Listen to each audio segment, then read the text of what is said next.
25শে December. সকালটা ছিল অন্যরকম। যাবো কি যাবো না করে বেরিয়ে পড়লাম বর্ধমানে 108 শিব মন্দিরের উদ্দেশ্যে। ঠিক 8টা সাড়ে 8টার দিকে বন্ধু ও বন্ধুর বাবা মায়ের সাথে চললাম সেই বর্ধমানে 108 শিব মন্দিরের উদ্দেশ্যে।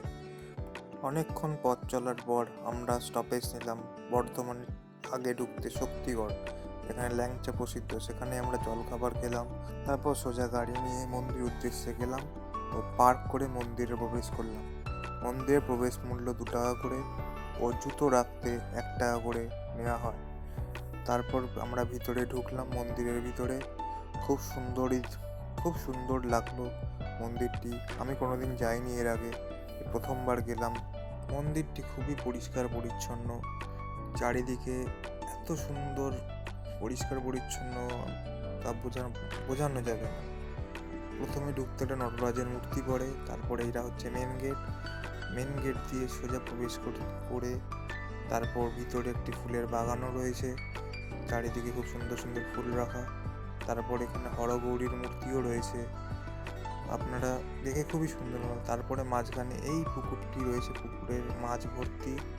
এটি হচ্ছে পুরো মন্দিরটি ঘেরা, মাঝখানে মধ্যবর্তী জায়গাতেই আমাদের এই পুকুরটা রয়েছে।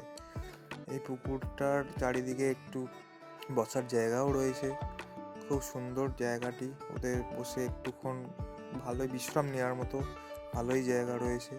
আর এলাকাটি খুব বড়, কারণ 108খানা মন্দির তো আর যাতায়াত একটুখানি জায়গায় হতে পারে না, খুবই বড় জায়গা নিয়ে এটা হয়েছে।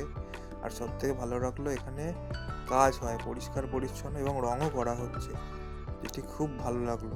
যে টাকা নেওয়া হয় অনেক সময় কিন্তু কোনো রকম ডেভেলপমেন্ট হয় না, কিন্তু এখানে সেটি একদমই নয়। খুব সুন্দর পরিষ্কার পরিচ্ছন্ন রাখা হয় জায়গাটি।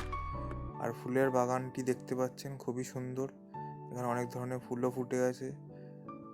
আর এখান দিয়ে সাইড দিয়ে রাস্তা রয়েছে, রাস্তা ধরেই আমাদের মন্দির দর্শন করতে হয়। পরপর এক একটা করে শিবের মন্দির রয়েছে, এই নিয়ে টানা 108টি মন্দির রয়েছে। আপনাদের সামনে একটি মন্দির ও বাগানটির সৌন্দর্য তুলে ধরলাম, দেখুন। তারপর আসবো এবার যেখানে মানত করা হয়, সেই মানত করার জায়গায় এটি হচ্ছে সামনের জায়গাটি। এটি একদম মেন গেটের সামনে, যেখানে সবাই আরতি করছিল এবং ধূপ ধুনো বাতি দিয়ে আরতির মতো করে তারপর ওখানে স্ট্যান্ড রয়েছে, স্ট্যান্ডে সবাই রেখে দিচ্ছিল। এটি খুবই সুন্দর লাগছিল দেখতে। আর এই হচ্ছে আপনাদের মানত করার জন্য একটা জায়গা বিশেষ, এখানে আমরা কিছু সেলফিও তুলে নিয়েছিলাম বন্ধুর সাথে। আমি একটু বসে স্টাইল মেরে একটু ফটোও তুলে নিলাম।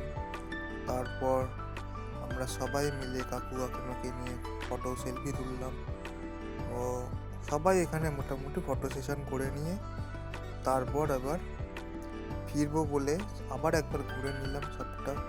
তো তারপর আমরা ওই সামনেই ছিল খাবার দোকানে আমরা পুরি তরকারি খেয়ে নিলাম সবাই মিলে, মোটামুটি একটুখানি পেটটা ভরে গেল। তারপর আমরা ফেরার উদ্দেশ্যে বেরোলাম।